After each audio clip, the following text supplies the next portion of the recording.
Bonjour, aujourd'hui on va voir comment créer une VM. Une VM c'est une machine virtuelle, c'est-à-dire un ordinateur virtuel, si on peut le dire.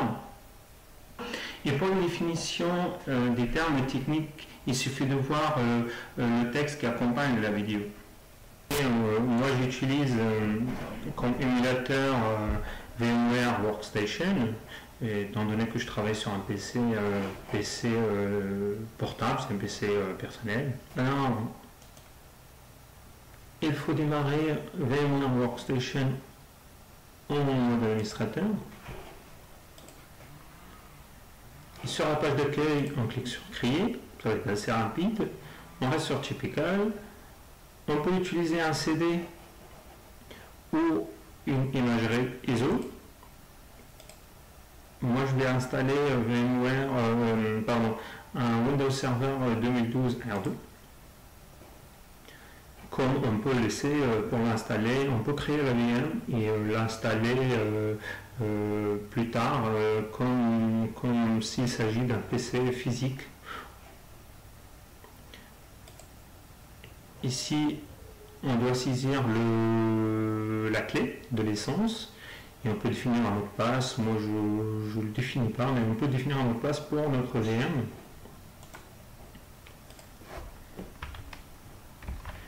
On clique sur Suivant pour passer à l'étape suivante.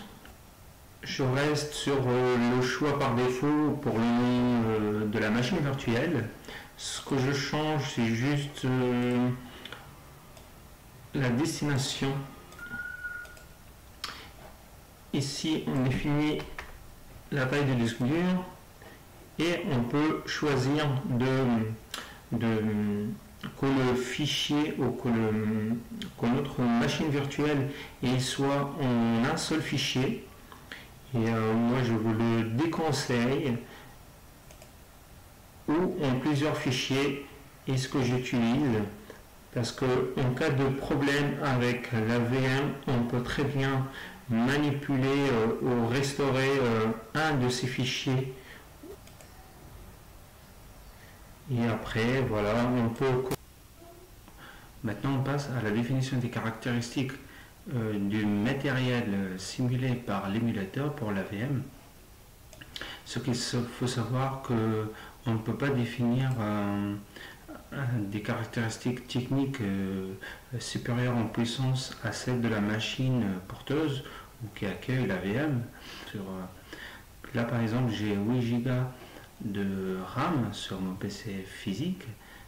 Je ne peux pas, même si je définis 16 Go, en fait il va pouvoir utiliser que 8 Go.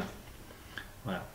Alors le mieux c'est toujours rester ou d'utiliser ou d'autoriser à la VM de n'utiliser que la puissance voulue. Du coup il faut bien réfléchir. Et la deuxième chose importante, c'est la carte réseau.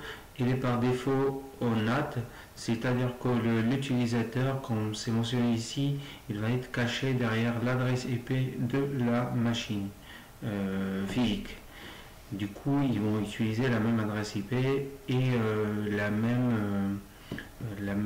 du coup, il va être caché derrière sa carte réseau. Utiliser en bridged, c'est-à-dire que ma VM, il aura sa propre carte réseau virtuelle et il sera reconnu par le routeur comme étant un PC à part. Du coup, il aura sa propre adresse IP. Et voilà. Voilà, il suffit de cliquer sur Finish et la VM démarre.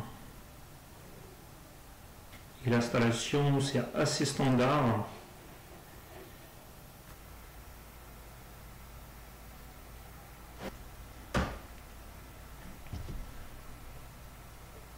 Voilà, notre VM s'est installé correctement. Il reste une chose à vérifier, c'est VMware Tools. Normalement, il s'installe automatiquement. Si ce n'est pas le cas, il sera ici, on installe VMware Tools. Là, il faut l'installer. Voilà, c'est assez simple, c'est assez standard comme installation.